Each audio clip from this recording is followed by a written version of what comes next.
V današnji rubriki Priporočamo pa bi vam rada predstavila nadvse zanimivo knjigo Kako naj nehamo biti pridni in postanemo pristni. Torej, od pridnosti pristnosti. Edinstvena knjiga psihoterapevtke dr. Saše Kranjc nam na izjemno oseben način razkriva, kako ustvarimo svojo vizijo, se osvobodimo omejujočih prepričanj in vzorcev, ki smo jih pridobili med odraščanjem, in zaživimo polno in pristno, točno tako, kot si želimo.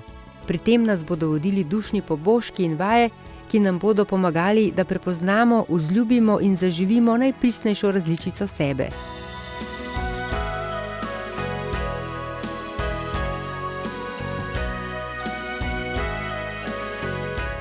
V besedilu se spretno prepletajo osebne izkušnje in strokovni nasveti, branje pa je tako rekoč nujno za vsakogar, ki čuti, da se nenehno izčrpava in pravzaprav ne živi svojega življenja.